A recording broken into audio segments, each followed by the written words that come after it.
Pihotu and a very good morning, brothers and sisters in the Dhamma.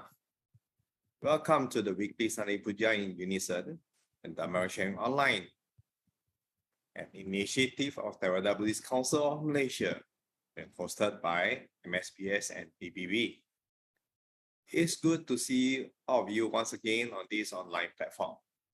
I'd like to extend a great welcome to all new viewers to this channel. Today is the 12th of March 2023. Today's Dhamma sharing is by none other, Brother Ananda Fong. The title of today's sharing is King Bimbisāra's Dāna and the Tirokudda Sutta. During the Buddha's time, the kings, they even do merits. They even offer food and requisites to the monks.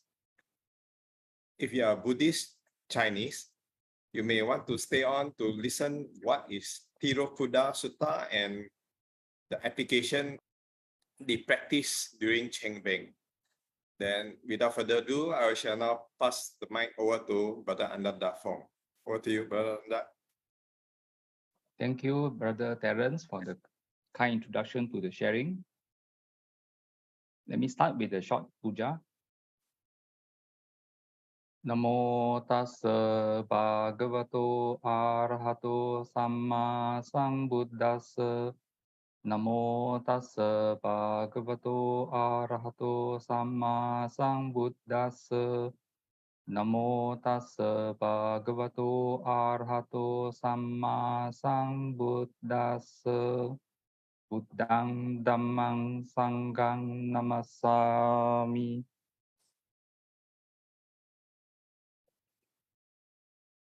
Well, the setting of today's sharing, well, we have to get our bearings right.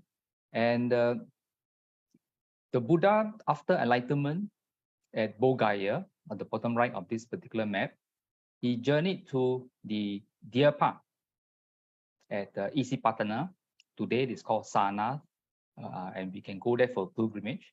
And it is this Isipatana, the Deer Park, where he met up with his former ascetics, the 5 ascetics, the Panchavagya, and the Buddha shared the first sermon, the 𝘿𝙼𝙖𝙧𝙞𝙣 Sutta. And from that sutta, of course, Venerable Kondanya was the first to realize or have realization and attain the first stage of sainthood. And at Isipatana, the Buddha continued with the Anatta Lakkhana Sutta, the discourse on not self. And at the end of that particular sutta, all 5 ascetics attained arahatship. And soon after, around that location, the Buddha met up with Yasa and his parents. Yasa became a monk, and together in introduction with some of his friends, soon there were a total of 60 arhats. These were the first 60 enlightened disciples of the Buddha, which the Buddha sent off to various directions to share the wonderful news. And the Buddha himself said that he would journey to the Uruvela country. Uruvela country is basically the area just outside of Rajagaha, by the bottom right arrows. Now, all these are in the Magadha country, and at the Uruvela country, he met up with a well-known teacher, a fire ascetic by the name of Uruvela Kasyapa. And of course, Uruvela Kasyapa being well-known, he had himself 500 disciples. And further downstream, downriver, Uruvela Kasyapa had 2 other brothers, Nadi and Gaya Kasyapa. And between the 2 of them, they had another 500 disciples. But in the months that Buddha stayed in encampment with Uruvela Kasyapa, using the Buddha's psychic abilities to try to convince Uruvela Kasyapa that he was not enlightened and that the Buddha was superior. After about 16 exercises in miraculous feat, according to the text, the Buddha managed to convince Uruvela Kasyapa to give up his fire worshipping ways. And soon, the 3 brothers who were themselves teachers, Uruvela Kasyapa, Nadi, and Gaya Kasyapa. Together, the 1,000 over disciples became the Buddha's disciples. But the Buddha at that time, up to that stage, had not taught any substantive teachings to these newly ordained venerables. And the Buddha soon after left that location together with these newly ordained monks and walked towards Rajagaha to meet up with King Bimbisara. And soon the Buddha preached to these 1,003 newly ordained monks the all in flames sutta, the Aditta Pariyaya Sutta. And with that, all 1,003 newly ordained disciples became fully enlightened arahats. Now we continue the story with the Buddha's meeting with King Bimbisara. And this is a subject of, this was a subject of some of the sharings I have done in the previous month, the Buddha's visit to the Magadha kingdom to meet up with King Bimbisara soon after the first and second sermons. And this is today's sharing. Now, the first meeting, the first time King Bimbisara met up with, not the Buddha, but with the newly renounced Prince Siddhartha, who became ascetic Gotama. And the description is that basically King Bimbisara was 5 years junior to Prince Siddhartha. He first met the prince while he was an ascetic on his arms round in Rajagaha. But the king was very much taken by the stately appearance and mindful decorum of the ascetic. The king with his retinue went up to the royal ascetic, and they were curious about his ancestry and birthplace. The details of this is recorded in the Papaja Sutta. Papaja means renunciation, and do go over to that particular sutta to read up the sutta's rendition of their encounter in detail. And this is recorded in the Sutta Nipata 3.1. Now, fast forward. Now, after knowing he was of royal descent, King Bimbisara offered ascetic Gotama half his kingdom. And the royal ascetic declined as he sought enlightenment, not sense pleasures, which wealth brings. Ascetic Gotama promised the king that he would return to Rajagaha after he was successful in his quest. And it is in this particular context that the Buddha went over to Uruvela on the way to Rajagaha to meet up with King Bimbisara. Now, as I mentioned, the Buddha had already taught the all-in-flame sutta, the Aditta Pariyaya Sutta, to the newly ordained 1,003 disciples, the former fire worshippers. As I mentioned earlier, Uruvela Kasyapa and his two other brothers were very well known in that region as formidable religious teachers, and they had a large 1,000 students under them. So when the Buddha with his new entourage was heading towards Rajagaha, news of this group newly ordained monks were coming to Rajagaha. King Bimbisara heard about this and gathered his noblemen and citizens to journey towards the Buddha to meet up. And they did meet. And when they rode, there was the issue because the Brahmins and the king himself knew that the Kasyapa brothers were well-known teachers. And the question arose, who was the teacher? The Brahmins had doubts as to whether the Buddha was a student of Uruvela Kasyapa and his teachings, or the other way around. In the ensuing sharing, which I shared previous month, the Buddha questioned Uruvela Kasyapa. And Uruvela Kasyapa showed that and told the group, King Bimbisara and his noblemen, that he was indeed a student of the Buddha. And soon after, repeated exclamation that he was a student, he exhibited his psychic powers by rising up or levitating into the air a number of times. So in his seventh display, to a height of 7 palm trees, then descending from there, making obeisance to the Buddha, and sat at a place free from the 6 faults. And having observed these miracles, these many miracles by these wealthy Brahmins who accompanied the King Bimbisara, saying in praise of the qualities of the Buddha, now how mighty and powerful the Buddha is. Even the hermit teacher, Uruvela Kassapa, whose wrong view was so strong and firm, and who believed himself to be an Arahat, has been tamed by the Buddha by destroying the net of his wrong views. Now, hearing the words of praise being spoken by the Brahmins, the Buddha addressed them, O Brahmins, taming this Uruvela Kassapa when I had reached the Sabbanyutta Jnana is really not so wonderful. In a former existence as a Bodhisattva, as we all know, Bodhisattva is a being seeking enlightenment. The Bodhisattva is not enlightened yet. So as a Bodhisattva, not yet free from mental defilements, when I was a Brahma called Narada, I had destroyed the net of wrong views of King Aganti, who is Uruvela Kassapa now. Now, at the request of the Brahmin audience, the Buddha recounted the story of the Mahanarada Kasyapa. And for the rest of us, we can read up on this particular Jataka tale in Jataka number 544. Now, after that, the Buddha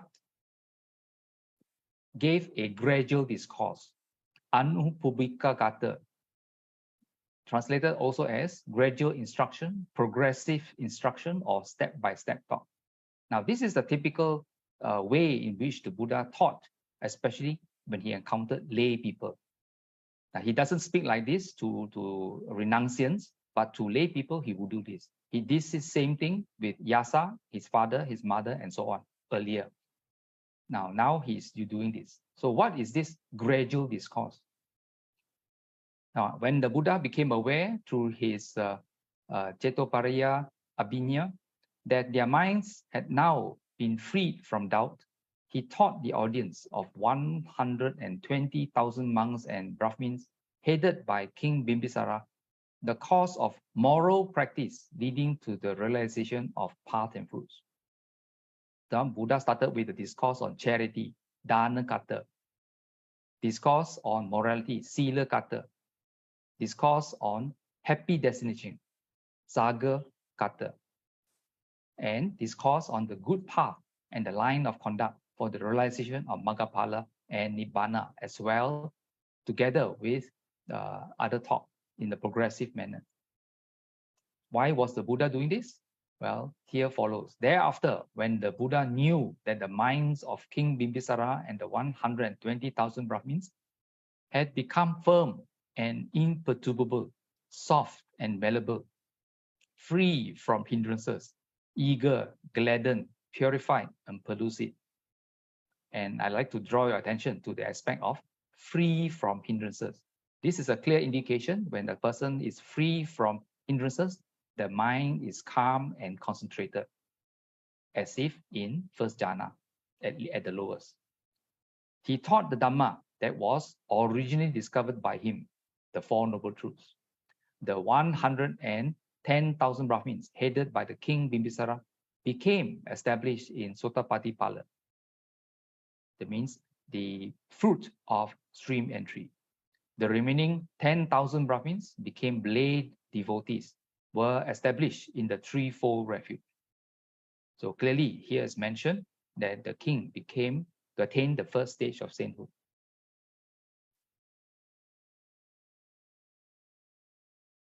Now, the king of Magadha now, who had now become a Sotapanna, addressed the Buddha. Lord, formerly when I was a young prince, I had 5 aspirations. Now they were fulfilled. Lord, when I was a young prince, I wished, if only the people of Magadha anointed me as a king. Glorious Buddha, this was my first aspiration and has now been fulfilled. If only the homage-worthy Buddha would come to this kingdom when I became king. Glorious Buddha, this was my second aspiration and it has now been fulfilled too. If only I could pay homage and do honor to that Buddha when he visited my kingdom. Glorious Buddha, this is my third aspiration and he has now been fulfilled too. If only the Buddha who visited my kingdom taught me the Dhamma that would lead to Nibbana. Glorious Buddha, this was my fourth aspiration, and it has now been fulfilled too. Lord, when I was a young prince, I wish if only I might thoroughly understand the Dhamma taught by the Buddha. Glorious Buddha, this way, my fifth aspiration, and that too has now been fulfilled too. Glorious Buddha, it is indeed very delectable to cite worldly examples, just as one turns up what lies upside down, just as one holds up a lamp in the darkness for those with eyes to see various visible objects. Even so has the Venerable Buddha revealed the Dhamma to me in many ways. So, glorious Buddha, I take refuge in the Buddha, in the Dhamma, and in the Sangha. Glorious Buddha, may you take me as a lay disciple, established in the threefold refuge from now on till the end of my life. Glorious Buddha, in order that I may gain merit, may you kindly accept my invitation to meal together with the community of bhikkhus. So on thus being invited, the Buddha remained silent, signifying his acceptance of King Bimbisara's invitation to the morning meal. So this was the King Bimbisara's invitation to the Buddha and his entourage for Dāna. So thus King Bimbisara invited the Buddha and the Sangha members for alms on the following day.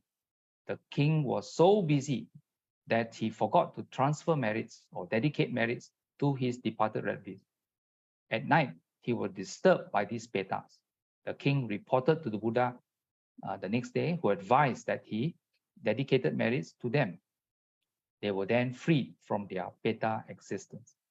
Now, this is a summary. The next few pages, we will go in detail. Who are these petas and how come? Now, during the almsgiving, the departed next of kin petas or hungry ghosts of King Bimbisara stood outside the walls of the palace thinking, the king will dedicate these merits of almsgiving to us.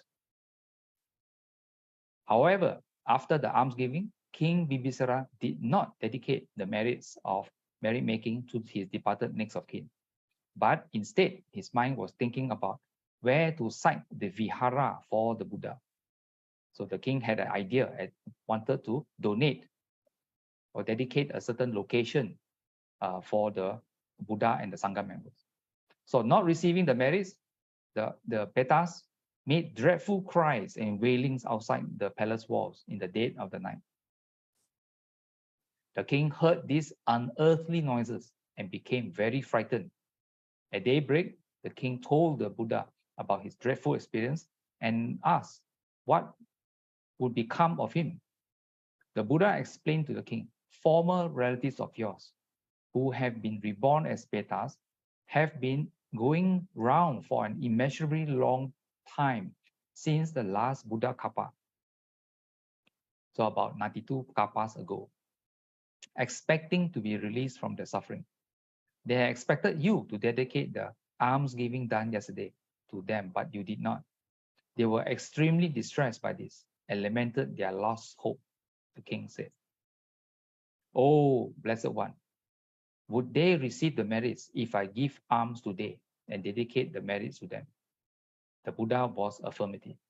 Then let the Blessed One accept my invitation for almsgiving today. And the Buddha consented by his silence.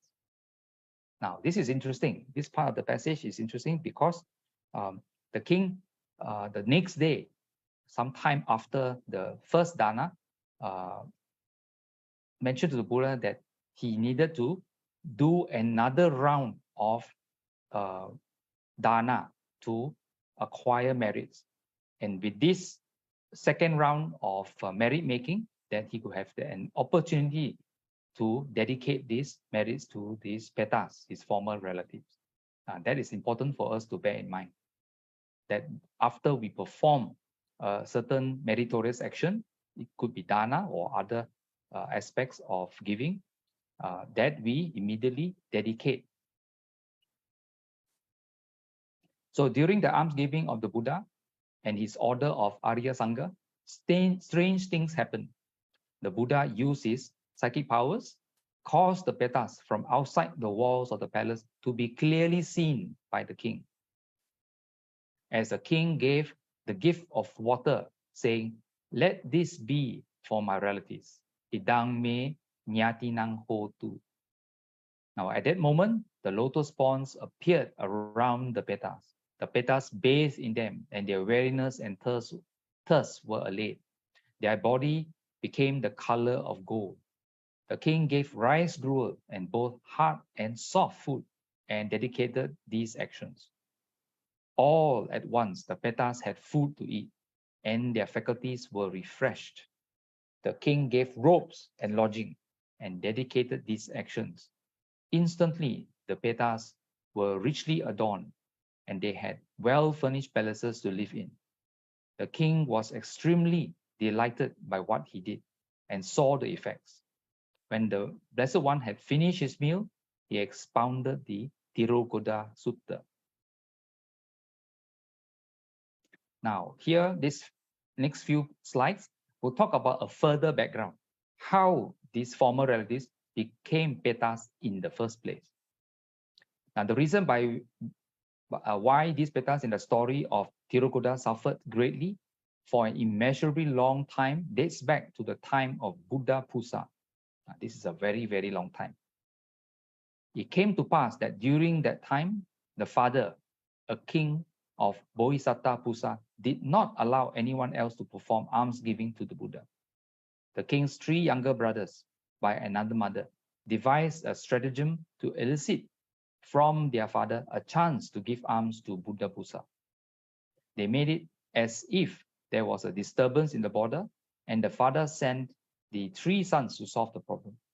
The king was pleased and granted them a boon, saying, "Take whatever you wish." And they said, "We wish to give alms and attend to the Buddha." The king refused and asked his sons to choose another boon. They pleaded for 7 years to attend to the Buddha, but were refused, and negotiated successfully for 6, 5, down to 3 months. At last, the sons finally succeeded in getting 3 months to wait upon the Buddha during the Vasa season. They planned what they wanted to do and had many thousands of helpers carry out the various duties. A vihara was also built for the Buddha and the disciples who stay. Many thousands of devotees gave gifts to be offered, and everything had went on smoothly, if not for an untoward incident. One fateful day, some utterly depraved people intercepted the alms and ate them themselves and set fire to the dining hall. The incident did not obstruct the good deeds of the people, and the 3 months soon passed by.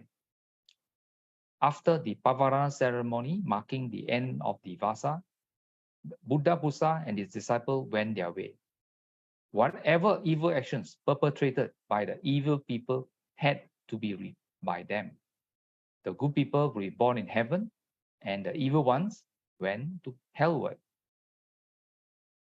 So 92 kappas passed, and during this auspicious Buddha kappa, or the Bada kappa, by the time of Buddha Kasyapa, the same evil people who had been reborn in hell ceased their life in hell and rose to gain rebirth as petals. One day, these petals saw that with their very own eyes, certain other petals who gained excellence as a result of the dedication of merits from their living next of kin, who performed almsgiving. They approached Buddha Kasyapa and asked, "How, O Blessed One, may we obtain such excellence too?" Buddha Kasyapa answered the petals, "You will not attain it now. However, in the future, there will be a perfectly enlightened one called Buddha Gotama. At that time, a king called King Bimbisara, who is your relative 92 kappas ago, will give alms to that Buddha and dedicate them to you, and you will attain excellence." So time passed, and during this Buddha Sasana, King Bimbisara arose, and thus the story of the Petas wailing outside the walls of the palace of King Bimbisara had to come to be. Now, next few pages, we will go through the Tirokudda Sutta, beyond the walls discourse. They stand beyond the walls and at the junctions and crossroads. They stand at the doorposts, having come to their former homes. But when abundant food and drink, both staple and non-staple, is prepared, no one remembers these beings because of their past unwholesome deeds. Thus, those who are compassionate give to their departed relatives at the right time pure, excellent, suitable drink and food. Thinking, may this go to our relatives. May our relatives be happy. Those who have gathered, the departed relatives who have assembled around the food and drink, respectfully offer their thanks, saying, may our relatives live long, those of whom we owe this gain, for we have been honored. Those who give are not without reward. For in that place there is no plowing, and cattle rearing is not found there. Similarly, there is no trading or buying and selling of gold. The departed in that place who have died have to subsist on gifts, just as water that rains on the highlands flows down to the lowlands. So too, what has been given here is of benefit to the departed. Just as rivers that are full flow and fill up the ocean, so too what has been given here is of benefit to the departed. Thinking, he gave to me, he worked for me, he was my relative, my friend, my companion. He should give gifts for the departed, remembering what they have done before. For no tears or grief or any other lamentations are of any use to the departed, as long as their relatives continue grieving in this way. But that gift that has been given and well placed in the Sangha is of benefit to them for a long time. Immediately, it is of benefit. This then is a definition of a relative's duties, and by this great honor has been done to the departed. Strength has also been given to the monks, and no little merit has been produced by you. Now, that particular sutta has been variously interpreted by various groups all over the Buddhist community. And this is, here I show you an article, merits, can they be transferred? The idea of transferring has been widely mentioned in various viharas and temples in groups after performing meritorious action, typically after a dana. This article was written by 𝘿𝙘𝙖𝙧𝙞𝙣, and you can access it. Here, I'm not showing you the whole article, but provide some excerpts, some important Dhamma points that we should take note. The URL is given on the screen, or you can use your favorite search engine to search for this particular title by 𝘿𝙘𝙖𝙧𝙞𝙣. Now, the Tirokudda Sutta, behind the wall discourse, from the 5th Nikaya, which meaning the Kuddaka Nikaya. In the first verse of this sutta, the word peta is mentioned. Most Buddhists equate this word to the hungry ghost, that is, a ghost in a miserable state of existence. Now, in this sutta, however, peta actually refers to the departed one. So actually, peta is not hungry ghost, it is the departed one. I mean, as used by the Indians in those days. So not necessarily a hungry ghost only. The earlier Nikayas and Vinaya Pitaka define peta in this same way. The first verse starts off by saying that the living, having prepared a sumptuous meal, do not invite the departed to enter the dwelling to partake of the food. This is due to the departed one's past unskillful karma or past unskillful actions that they may have performed. Therefore, they have to gather outside at the road corners, compounds, doors, and windows. Now, the second verse mentions that people who have compassion for the deceased should actually prepare suitable food and dedicate them to the departed beings. What is given to them reaches the departed as sure as rainwater falls from the hills down to the sea. And the bottom right is a typical picture in many Theravada Buddhist communities where the symbolism of pouring water, that means of rainwater flowing from the hills down to the sea, is shown by pouring water in the small cup. It is purely symbolism. Now, after Dāna, we frequently chant these lines from this verse. Idang vo nyatinang hotu sukita hontu nyatayo. By the way, nyatinang means relative. Now, we are actually saying, may this be for you, all departed relatives. May you, relatives, be well and happy.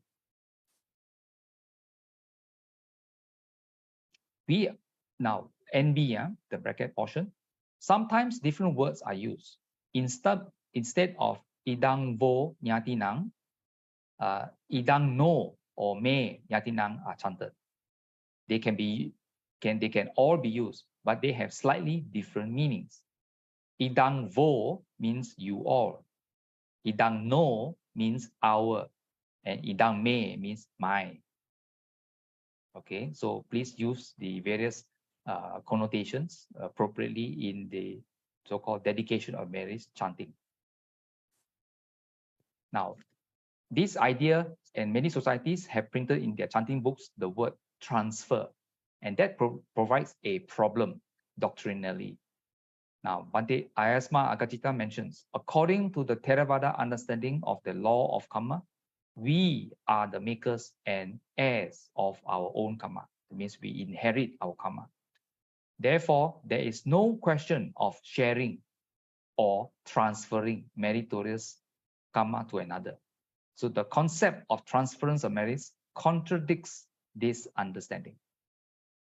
This is very, very important because transfer means minus from my karmic account and becomes lesser, and suddenly the Peta's karmic account has some credit. That is the meaning of transfer in a conventional sense. But that idea contradicts the law of karma.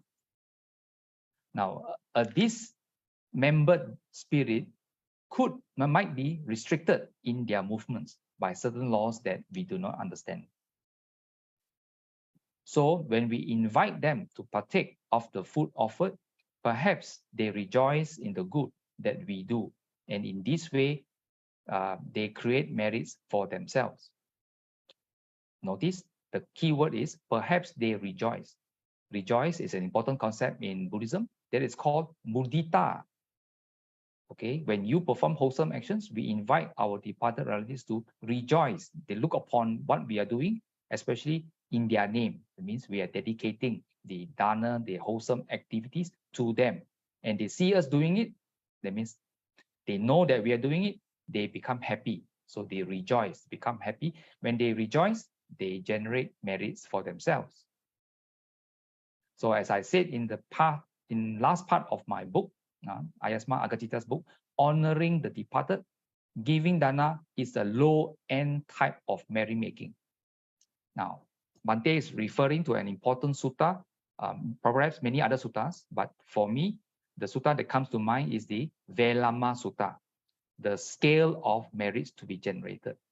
And dana is the low-end type, and there are higher kinds of activities or karmic actions that you can perform that generate even more merits than dana. Not just dana to the Sangha, but even dana to arahats, pale by comparison to danas by the Sammasambuddha. And of course, danas to the Mahas and the Mahasangika dana, that means to the Mahasangha with the Buddha, it said, is even more. And higher than that are those who conscientiously take refuge in the three jewels. And even higher than that are those who commit to practice the 5 precepts. And it goes higher to meditative attainments and so on. So do read the Veluvanarama Sutta to understand that dana, what Bhante says here, by says here that Dāna is the low-end type of merit making.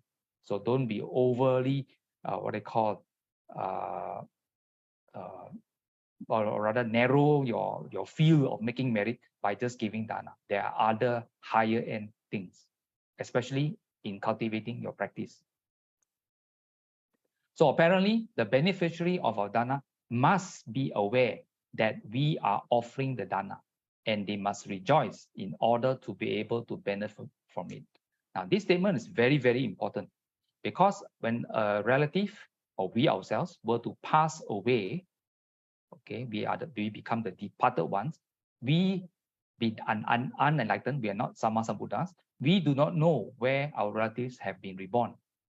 If they are reborn as another human being, that means they take conception, there's no way the newly born being can be aware of that we are doing Dāna and we are dedicating to them, because they are in another mother's womb. If they are born into an animal realm, conceived in the animal's womb, that newly reborn being cannot be aware of what we are doing also. Now, if you're born in the hell world, they will not be aware because they're too busy suffering. So there's a limited field. But of course, we are ignorant. We do not know. We do not see where our departed relatives are. So it is, shall we say, some people might use the word, an insurance. Is just in case they are petas, then they are aware. And so we perform this action, and hopefully we invite them. And if they are able to be aware and come towards the place where we are doing meritorious actions like Dāna, then they have a chance to rejoice and benefit from that. So this is a just in case posture. Okay, it doesn't mean that all Dānas and dedication works wherever they are reborn. That is not the case. And this statement from the Bhante's Aditita article is very telling. Now, for the high-end type of merit making, such as chanting, metta or vipassana meditation, this awareness may not be required. Okay, so do read the whole article and the book to get the full understanding of Ayasma Aditita's understanding of this. Now, soon after, King Bimbisāra offered the bamboo grove. Now, decided that the bamboo grove should be offered to the Buddha and the Sangha. Notice the name. Veluvanarama is actually made up of three words. Velu meaning bamboo, Vana means grove, and Arama means monastery. So it is a bamboo grove monastery. Now, he built a story house, and attendants help in the maintenance of the residence. The Buddha spent 6 rainy retreats at this bamboo grove monastery. 6 rainy retreats is basically 6 years. The bottom right and bottom left pictures are pictures of the 20th century, 21st century look for people who go for pilgrimage. At this side, you can see a bamboo structure, bottom left, the arch marking the entrance to this particular bamboo grove monastery. And the bottom right, there's a large lake for the monks to bathe in and so on. So even King Asoka has built or commemorate King Bimbisara's visit to the bamboo grove at Rajagaha. And this artwork is found in the Sanchi. Okay, that's all I have for this morning. Just to summarize the Buddha's teaching. Sabba pa pasa akarana kusalasa upasampada sachitta paridapanang etang Buddhana sasana. That we should avoid all evil, that we should do good, we should purify our mind. This is the teaching of the Buddhas, and this is well summarized in Dhammapadas 183, which tells or gives a summary of all the Buddha's teachings, but also lists out very simply what we need to do in our everyday lives, that we should avoid evil, and that we should perform wholesome actions, and that we should purify our minds. With that, 𝘿𝙝𝙖𝙧𝙞𝙣. May the good doctrine long endure. 𝑠َබ්බे satta sukhi hontu. May all beings be happy. Back to you, Brother Terence. Thank you, Brother Ananda, for today's sharing. For Buddhists, it's very simple. We don't only make merits to our departed once a year. We can do it daily or even just by listening attentively to this Sunday Dhamma sharing. We can dedicate the merits thinking of our loved ones, whether they are your relatives that you know, or like Ananda shared just now, idam vo.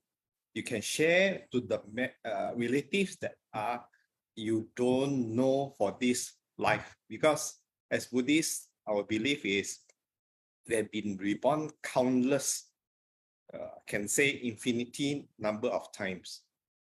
So now let's dedicate some merits to all beings seen and unseen. You can learn the chanting and chant together with me in your heart. Akasata ca bummata deva naga mahittika punyang tamanomo jitva chiram rakkantu loka sasanang ettavata ca amhehi sampadang punya sampadang sabbe deva sabbe bhuta sabbe sattha numodantu sabba sampatti siddhya.